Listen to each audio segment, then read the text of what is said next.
Bismillahirrahmanirrahim. Alhamdulillahirabbil alamin. Wa bihi nasta'in ala umurid dunya waddin. Asyhadu an la ilaha illallah wahdahu la syarika lah wa asyhadu anna sayyidana Muhammadan abduhu wa rasuluh. Allahumma salli wa sallim wa barik ala sayyidina maulana Muhammad wa ala alihi wa ashabihi wa mawalah.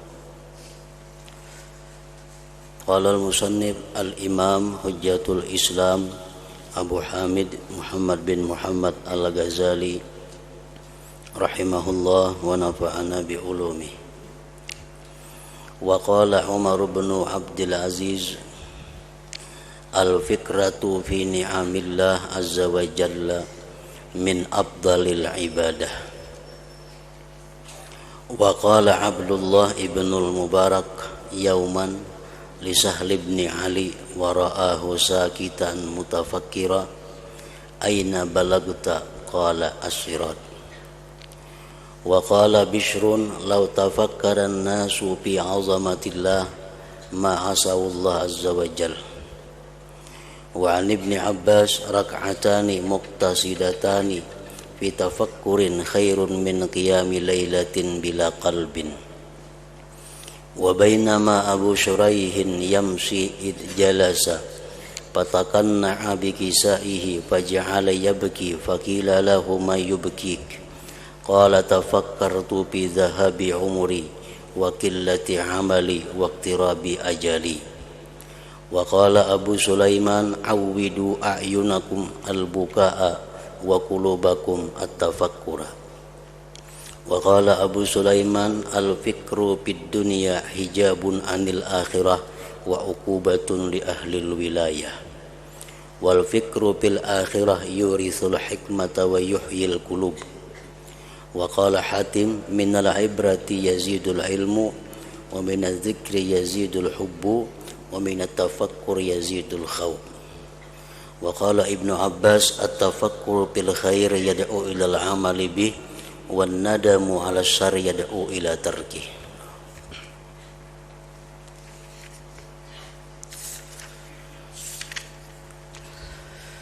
Makna daripada kalam Al-Imam Al-Ghazali rahimahullah, Umar bin Abdul Aziz berkata, berfikir tentang kenikmatan Allah Azza wa Jalla adalah termasuk ibadah yang paling utama. Berpikir tentang nikmat-nikmat yang diberikan Allah kepada kita merupakan ibadah yang paling afdal.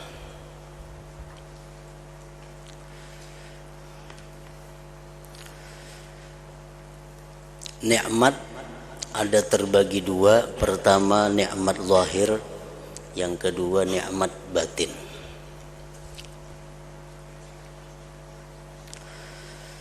Kedua-dua nikmat itu kita disuruh untuk merenunginya, mentafakkurkannya.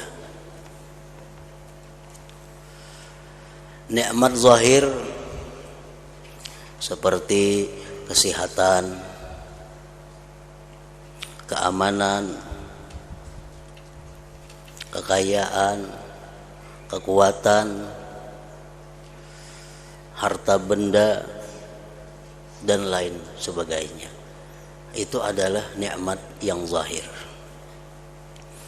Apabila kita berpikir tentang banyaknya nikmat yang kita terima dari Allah Subhanahu wa ta'ala, maka itu merupakan satu ibadah yang sangat besar pahalanya. Kita berpikir tentang nikmat Allah Subhanahu wa ta'ala yang dinamakan kesehatan. Berapa harganya, berapa mahalnya nikmat kesehatan itu kalau dihitung dengan duit. Tetapi nikmat-nikmat itu kada akan terasa besar manfaatnya kecuali sesudah nikmat itu hilang daripada kita. Kita kadang merasa berapa harganya, betapa pentingnya sihat, kadang merasa kecuali sesudah sakit. Nah, hendaknya jangan sampai yang demikian itu. Kita tafakur, kita berpikir nikmat yang diberikan Allah Subhanahu wa ta'ala kepada kita itu contoh nikmat yang zahir. Ada lagi nikmat yang batin. Nikmat yang batin seperti yang difirmankan Allah, siratal ladzina an'amta 'alaihim ghairil maghdubi 'alaihim waladdallin. Nikmat yang batin seperti nikmat Islam dan iman, nikmat tauhid, nikmat ilmu yang diberikan Allah kepada kita, nikmat hidayah, nikmat taufik dan lainnya. Nah, itu pun kadangkala pentingnya untuk dipikirkan. Dengan adanya berpikir tentang nikmat-nikmat itu, sehingga kita bisa mensyukurinya, bisa berterima kasih kepada Allah Subhanahu wa ta'ala. Nikmat Islam ini nikmat yang sangat mulia, nikmat yang sangat mahal. Dari penduduk dunia sebanyak kurang lebih 5 miliar manusia, hanya sekitar 1 miliar yang diberi Allah nikmat Islam ini.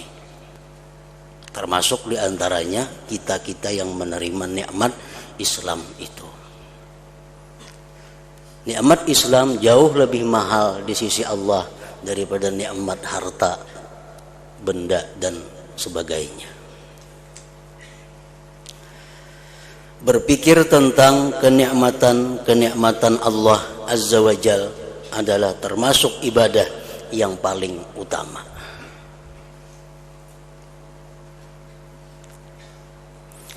Abdullah ibnul Mubarak berkata pada suatu hari kepada Sahal bin Ali, dan ia Abdullah bin Mubarak melihatnya Sahal diam lama berpikir. Sahal ini diam, tafakur lawas. Lalu Abdullah bin Mubarak berkata, di mana kamu sampai? Sampai di mana sudah ikan berpikir itu kata lawasan berdiam? Sahal bin Ali menjawab, as-sirat. Aku tafakur sudah sampai ke titian siratal mustaqim. Nah, artinya bahwa berpikir mengenai akhirat, berpikir tentang kematian, berpikir tentang kubur, berpikir tentang mahsyar, berpikir tentang mizan timbangan amal, berpikir tentang siratal mustaqim, itu pun termasuk ibadah. Apa yang dipikirkan terhadap hal-hal seperti itu, berpikir tentang sirat umpamanya, kita tafakur tentang siratal mustaqim, apa yang kita pikirkan? Pertama kita pikirkan adalah panjangnya titian siratal mustaqim itu, perjalanan beberapa ratus tahun hanya sampai Menyubarang. Halusnya lebih daripada rambut, tajamnya lebih daripada pedang.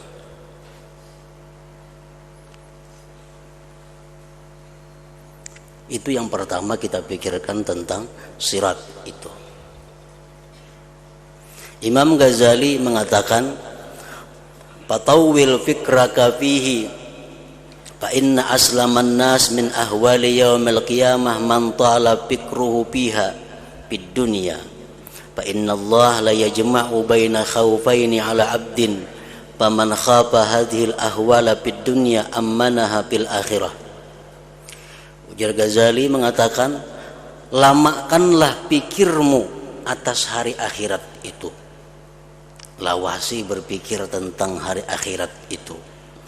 Sesungguhnya orang yang paling selamat dari huru-hara hari kiamat itu orang yang lama berpikir tentang hari kiamat di dalam dunia.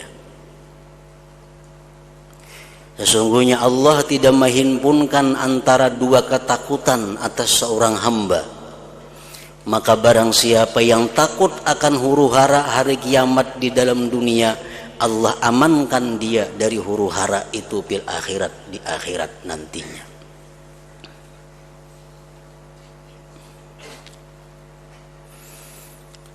Nah, Sahal bin Ali beliau berpikir sudah sampai ke sirat tadi.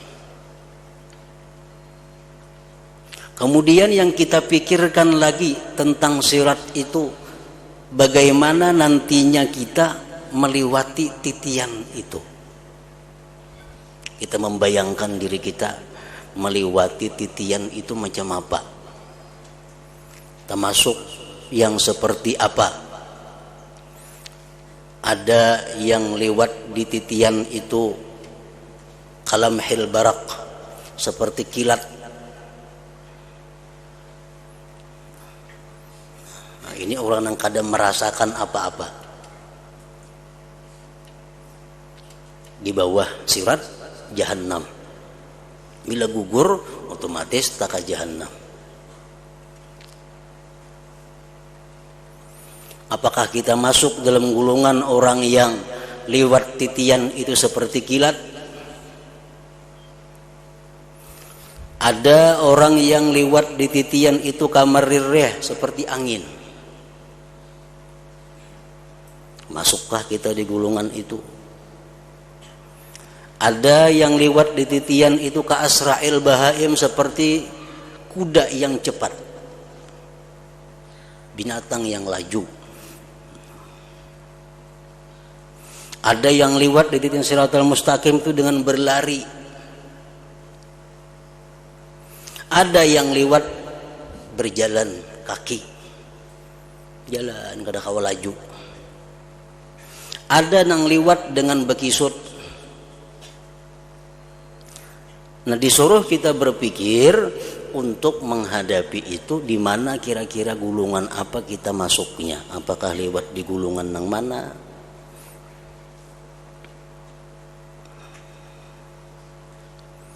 Orang-orang yang masuk surga tanpa dihisap, itu jelas sudah mereka itu cepat, seperti kilat atau seperti angin.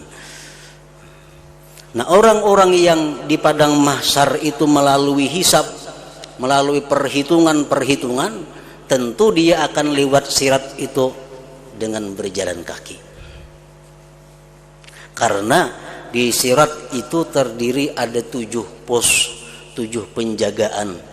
Ini merupakan penjagaan terakhir yang mencek tentang buku amal catatan manusia. Pos yang pertama, malaikat bertugas mencek tentang syahadatain, 2 kalimat syahadat kita.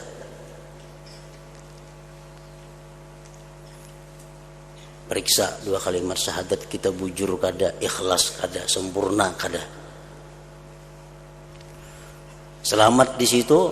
Di pos yang kedua, terus pos yang kedua, malaikat bertugas mencek amal catatan kita tentang sembahyang. Ya, apa sembahyang kita sempurnakah, ikhlaskah, bujurkah? Yang ketiga, pos yang ketiga, puasa.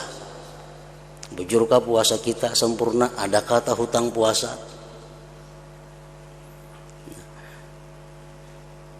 Pos yang keempat, zakat. Bujurkah berzakat? Atau zakat diakalani kayak apa zakatnya? Yang kelima, pos haji dan umrah. Sempurnakah hajinya, sempurnakah umrahnya?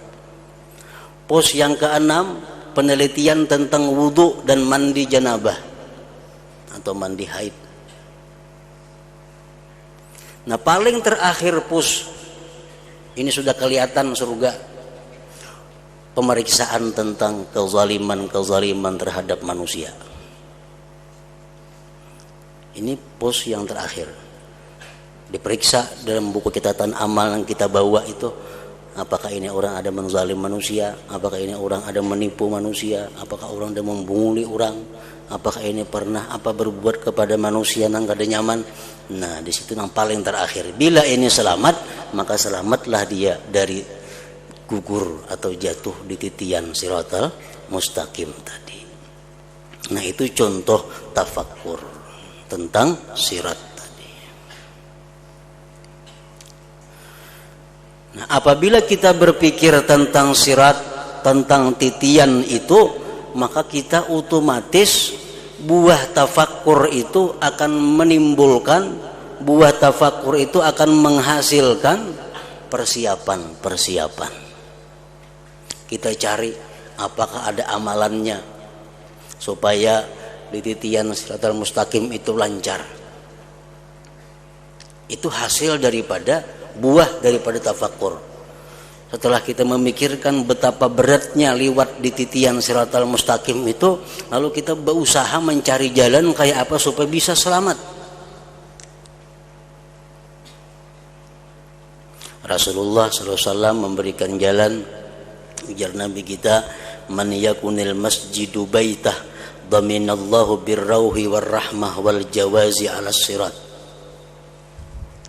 Orang yang masjid merupakan rumahnya, Allah menjamin dia dengan kelapangan dan kasih sayang dan selamat lewat di titian siratal mustaqim itu. Artinya orang-orang yang suka ke masjid, orang-orang yang suka sembahyang berjamaah 5 waktu atau suka i'tikaf di masjid, itu Allah menjamin dia akan lulus di titian siratal mustaqim tadi. Nah, itu salah satu jalan keluar yang diberikan oleh Nabi kita kalau kita takut khawatir menghadapi keselamatan kita di titian siratal mustaqim itu.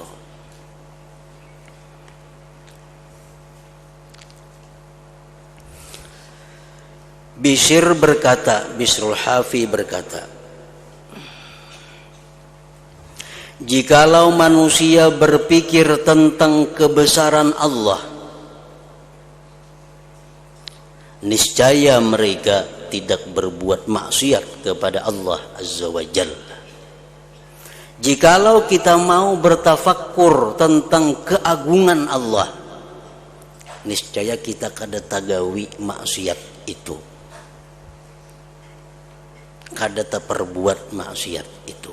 Kalau kita tafakkur tentang keagungan Allah, kebesaran Allah.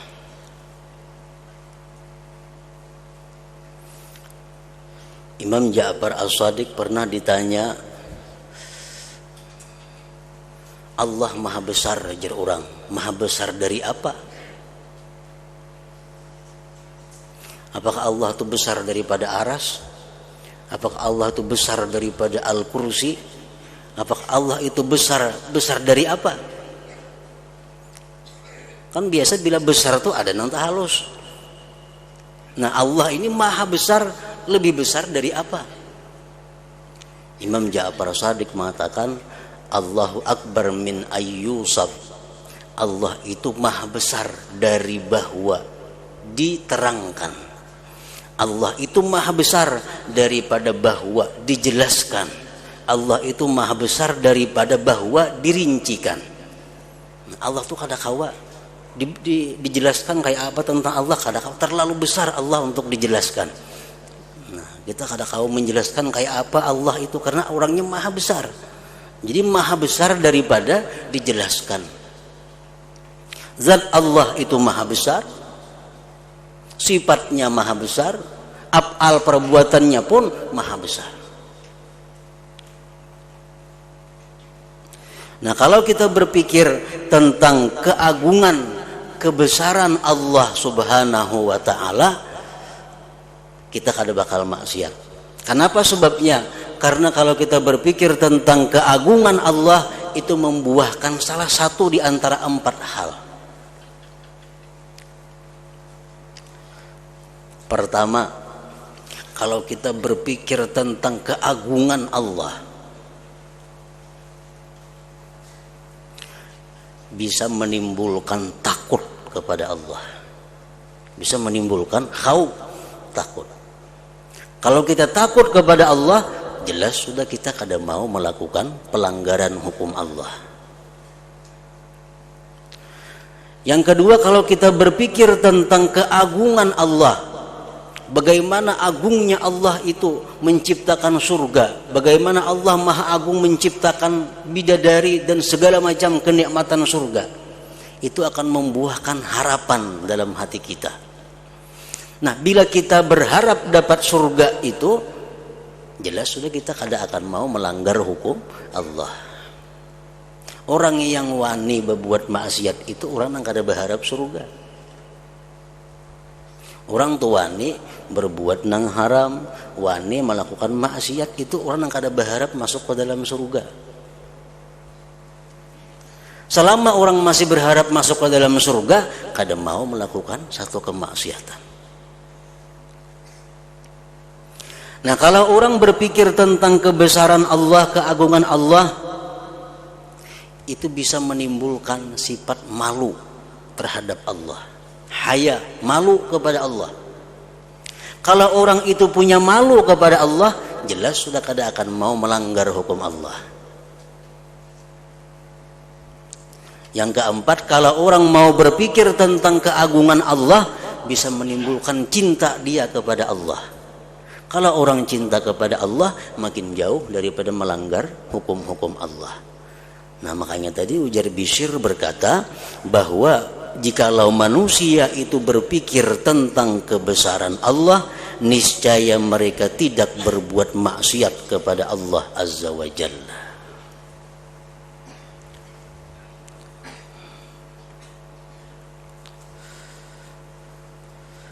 Dan dari Ibni Abbas radhiyallahu anhuma, ia berkata, 2 rakaat yang sederhana dalam tafakkur adalah lebih baik daripada mengerjakan salat 1 malam tanpa hati. Orang sembahyang semalaman, tapi kada ada tafakkurnya dalam salat itu, kada ada perenungannya terhadap apa yang dibacanya. Lebih baik sembahyang 2 rakaat yang biasa, tapi diisi dengan tafakkur dalam sembahyang itu. Sebelum kita ruku, sebelum kita sujud, itu kita sudah tafakkur tentang kebesaran Allah. Dengan demikian kita ruku, dengan demikian kita sujud.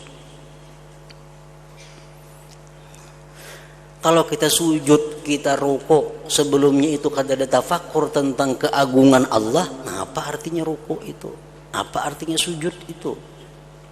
Nah, hendaknya sujud, ruku yang kita lakukan itu merupakan buah daripada tafakkur kita tentang keagungan, kebesaran, ketinggian Allah Subhanahu wa ta'ala. Ketika Abu Shuraih berjalan, tiba-tiba ia duduk. Lalu menutup kepala dengan pakaiannya, maka langsung beliau menangis. Lalu ditanyakan kepadanya, apa yang membuat kamu menangis? Wahai Abu Shuraih, kenapa pian menangis?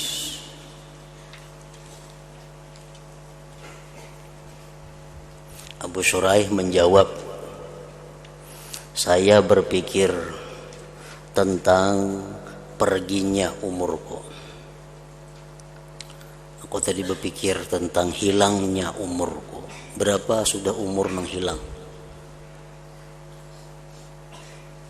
Dan sedikitnya amalku. Dan dekatnya ajalku. Itu yang aku pikirkan tadi, maka tangis nih. Umur sudah berapa tahun yang hilang. Sedikit amal kebaikan, sedikit ibadah kepada Allah, sedangkan ajal lagi sedikit habis.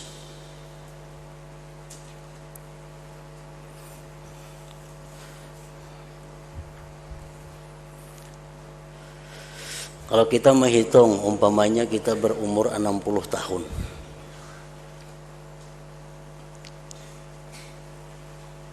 Tahun sudah umur yang kita jalani.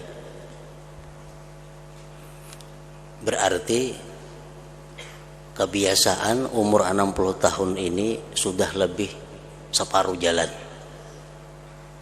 Jarang ada orang berumur 120.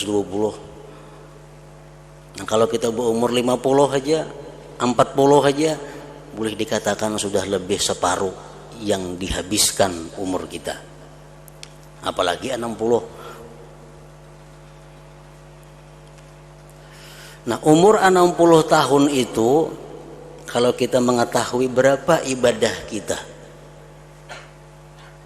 Imam Ghazali mengatakan, kalau kita umur 60 tahun, jadi sidin, kita guring 8 jam sehari sepertiga, berarti 20 tahun jumlahnya kita guring.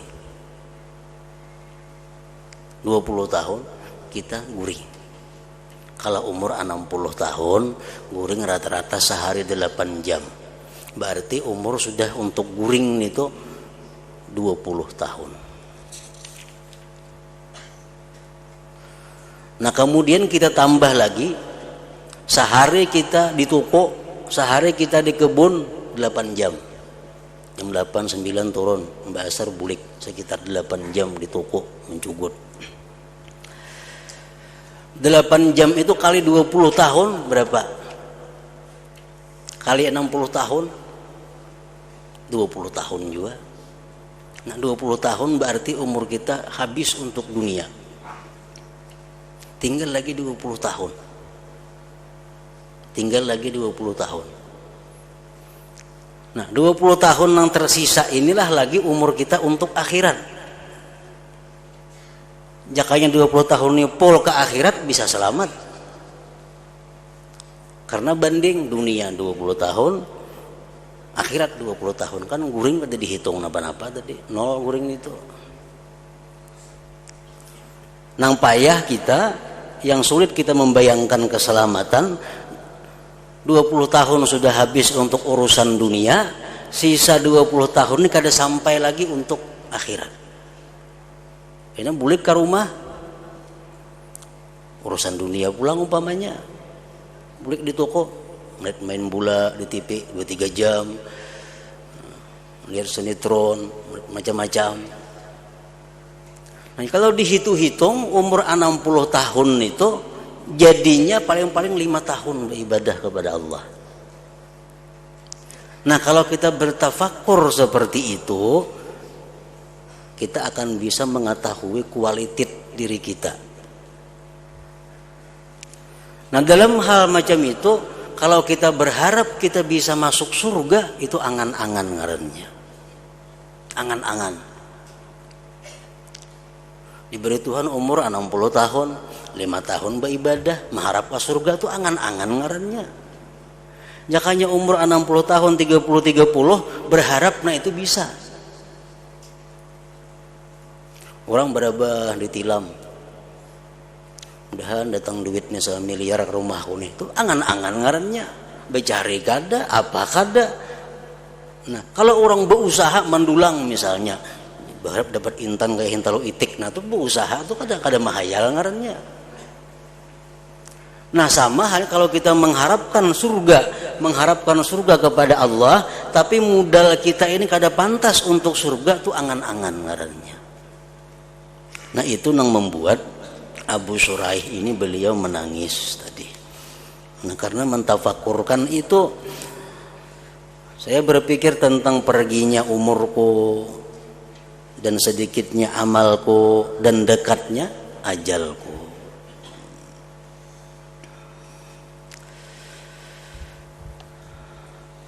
Nah, oleh karena itu Rasulullah Shallallahu Alaihi Wasallam dan para ulama-ulama warasatul anbiya, mereka itu mengajarkan kepada kita bagaimana waktu umur kita itu supaya bermanfaat untuk akhirat, jangan nang sia-sia, apalagi jadi dosa. Kita ambil contoh misalnya guring tadi makan waktu 20 tahun. Itu ada sedikit waktu kita buang untuk guring. Nah, kayak apa caranya supaya guring itu dijadikan supaya ibadah? Kayak apa caranya supaya guring itu berpahala? Jadi mengeluarkan 20 tahun tambahan. Nah, para ulama mengajarkan antara lain bisa guring itu menjadi pahala dengan niat yang baik. Dengan niat yang baik. Inya guring pertama untuk menunaikan hak tubuh. Inya guring dengan niat supaya sihat awak untuk mengabdi beribadah kepada Allah. Nah, kalau bangunnya kayaknya beribadah, bisa niatnya macam itu. Orang-orang penuntut ilmu itu kawa niat guring supaya kada mengantuk menuntut ilmu, supaya sihat menuntut ilmu. Kenapa? Karena seharian hidupnya adalah menuntut ilmu. Kalau orang-orang yang berusaha, berkebun, bertani, ada cocok untuk ibadah, karena isuknya bertani. Nah, itu jalan pertama dengan niat bisa guring itu menjadi ibadah. Yang kedua, guring itu bisa menjadi ibadah dengan zikrullah. Zikrullah umum, salawat, kata tasbih, Quran, apakah? Artinya apa? Kita hendak guring itu berbacaan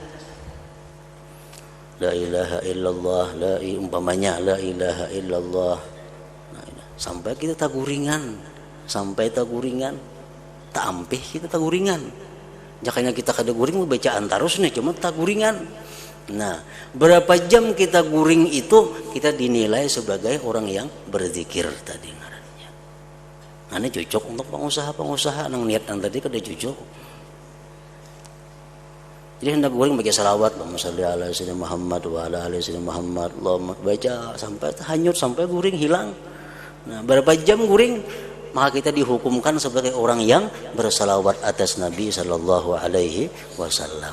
Ini salah satu cara untuk memanfaatkan guring supaya jadi nilai ibadah atau nilai kebaikan. Kalau kada kayak itu kayaknya takur.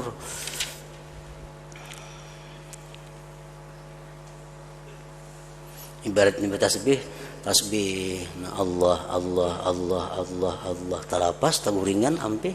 Nah, jam 4 subuh bangun 5 jam tadi guring. Nah, 5 jam tuh kita dihitung Allah itu.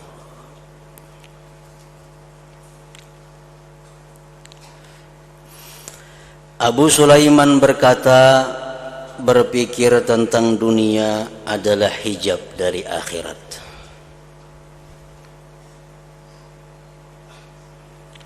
Kalau kita sibuk memikirkan dunia, kita pikirkan lagi siratal mustaqim itu. Dan siksaan bagi ahli wilayah. Artinya aulia itu mereka bisa disiksa oleh Allah, dihukum dalam dunia ini dengan memikirkan dunia. Dan pikiran tentang akhirat dapat mewariskan hikmah dan dapat menghidupkan hati. Dan Abu Sulaiman berkata lagi, biasakanlah mata kamu dengan menangis dan hati kamu dengan tafakkur. Hatim Al-Asam berkata, dari mengambil i'tibar dapat menambah ilmu. Ada satu kejadian, kita ambil pelajaran, dapat ilmu. Dan dari zikir dapat menambah kecintaan. Orang yang banyak berzikir akan menambah kecintaannya kepada Allah. Dan dari tafakkur dapat menambah takut kepada Allah kalau yang dipikirkannya itu tentang siksa-siksa Allah. Ibnu Abbas berkata, berpikir tentang kebaikan itu mengajak kepada mengerjakannya. Dan menyesali atas kejahatan dapat mengajak kepada meninggalkannya. Dan diriwayatkan bahwa Allah Ta'ala berfirman dalam sebagian kitabnya, sesungguhnya aku tidak menerima perkataan setiap orang yang ahli hikmah, tetapi aku melihat kepada cita-citanya dan hawa nafsunya.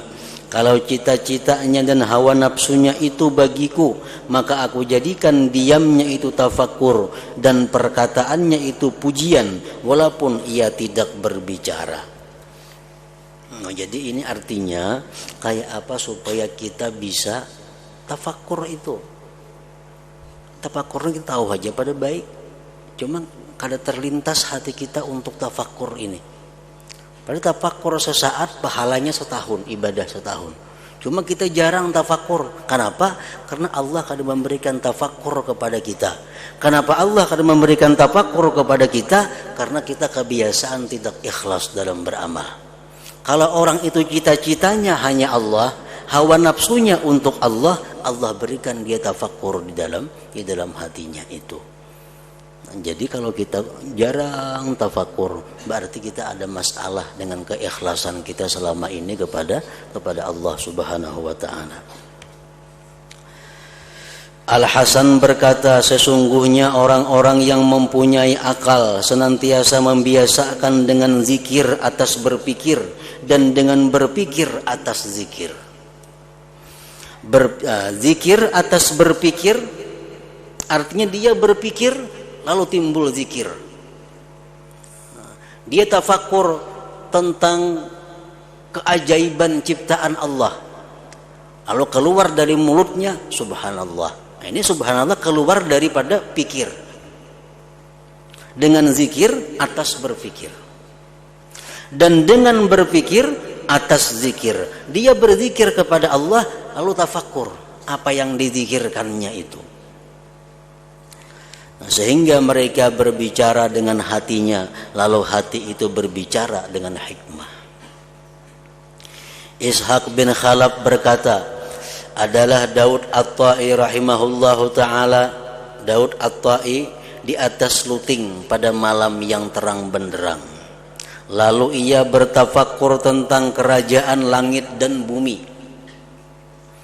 Sedang ia memandang ke langit dan menangis. Di atas luting tafakkur, melihati bulan purnama nang terang. Beliau memikirkan tentang keajaiban ciptaan Allah, kerajaan Allah langit dan bumi. Daripada asiknya tafakkur sehingga ia jatuh, gugurnya pas ke rumah tetangga sebelah.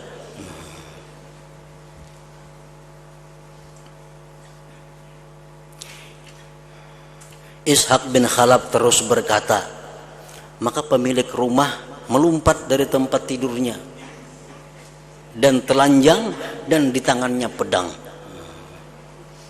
Ini ada maling rumah nih. Dan ia menyangka bahwa yang jatuh itu adalah pencuri. Lalu ketika ia memandang kepada Daud, maka ia kembali dan meletakkan pedang dan berkata, siapakah yang menjatuhkanmu dari luting? Siapa yang gugur akan pian? Daud menjawab, saya tidak merasa dengan demikian. Aku ada tahu gugur di mana? Aku ada tahu juga. Nah, gugur aja kada merasa lagi karena asiknya tafakkur tentang kerajaan Allah Subhanahu wa taala. Al-Junaid berkata, paling mulia majlis dan paling tingginya adalah duduk beserta berpikir pada lapangan tauhid. Menghirup udara dengan udara ma'rifat, minum dengan gelas kecintaan dari lautan kasih sayang, dan memandang dengan husnuzan kepada Allah Azza wa Jalla. Kemudian Al-Junaid berkata, hai dari majlis-majlis alangkah agungnya dan dari minuman alangkah lezatnya, berbahagialah orang yang dianugerahi dengannya. Tempat duduk atau majlis, di situ kita berpikir tentang lapangan tauhid. Contohnya, kita melihat satu ciptaan Allah Subhanahu wa taala. Umpamanya kita duduk di hadapan sebatang pohon. Nah, kita tafakkur tentang pohon itu adalah ciptaan Allah. Di mana kita mendapatkan tauhidnya? Allah berfirman, "Lau kana fihi ma'alihatun illallah lafasadata." Jikalau ada antara langit bumi ini Tuhan selain Allah, hancur keduanya. Makanya Tuhan tuh ada, seikung lagi selain Allah hancur sudah. Nah, pohon ini menunjukkan adalah tauhidnya Allah. Kalau ada dua Tuhan, kada ada pohon. Kada ada pohon. Misalnya Tuhan dua. Dia Tuhan nang seikung, aku hendak menghujanakan ari. Ujar nang seikung, jangan. Nah, Tuhan berlawanan. Saya kung menghujanakan, saya kung hendak kada. Ya saya kung kalau itu aku ya bakalah. Nah bakalah kada Tuhan ngarannya. Nah, mau. Jikalau dua Tuhan kada terjadi alam ini. Jadi adanya alam, adanya sebatang pohon di hadapan kita duduk itu menunjukkan tauhidnya Allah Subhanahu wa taala. Ya Tuhan, pohonnya nak ku hidupkan, ku kembangkan jadi subur.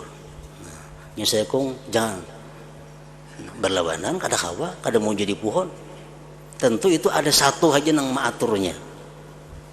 Nah itu ngarannya lapangan tauhid.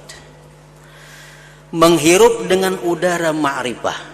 Nah, setelah inya tauhid bahwa pohon ini menunjukkan bahwa satunya Allah, akhirnya dia kenal bahwa yang menciptakan pohon ini adalah satu, yaitu Allah Subhanahu wa ta'ala. Tidak ada Tuhan selain itu. Buktinya ini pohon yang hidup di hadapanku. Nah itu ma'rifat ngarannya.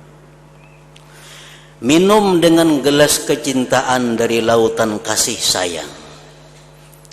Akhirnya dia tafakkur. Dia melihat kasih sayang Allah.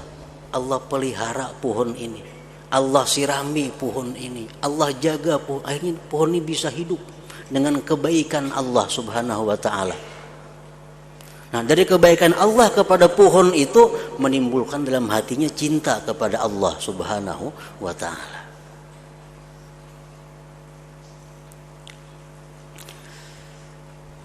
Dan memandang dengan husnuzan kepada Allah Azza wa Jalla.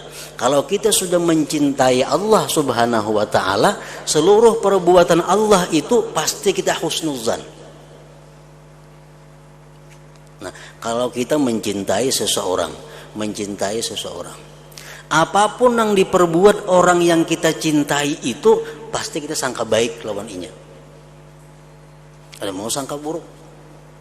Pasti sangka baik. Karena modal kita adalah cinta kepada inya. Nah demikian pula orang yang sudah mentauhidkan Allah, lalu dia ma'rifat kepada Allah dan dia cinta kepada Allah, segala apa yang diperbuat Allah, apa yang diputuskan oleh Allah, pasti dia sikapi dengan husnuzan billah, baik sangka kepada Allah Subhanahu wa ta'ala. Apapun yang diberikan Allah kepadanya, dia pasti meyakini inilah yang terbaik untuk diriku dari Allah Subhanahu wa ta'ala. Nah berbahagialah orang yang dianugerahi dengannya tadi.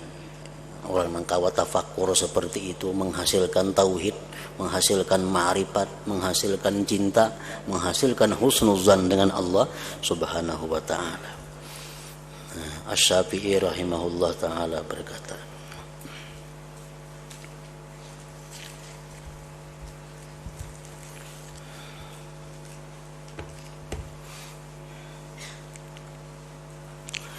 afdalul dzikri fa'alam annahu la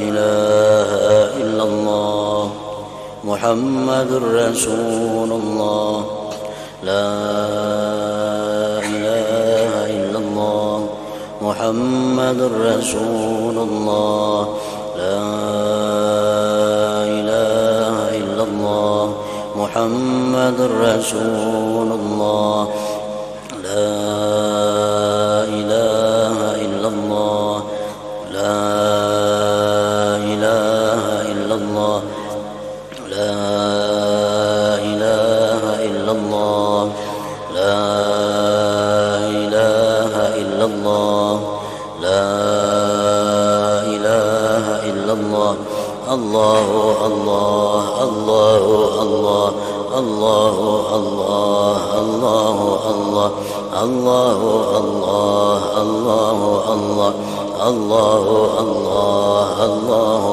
Allah الله الله الله الله الله الله الله الله الله لا إله إلا الله محمد رسول الله لا إله إلا الله محمد رسول الله لا إله إلا الله محمد رسول الله لا إله إلا الله الفاتحة إلى حضرة النبي.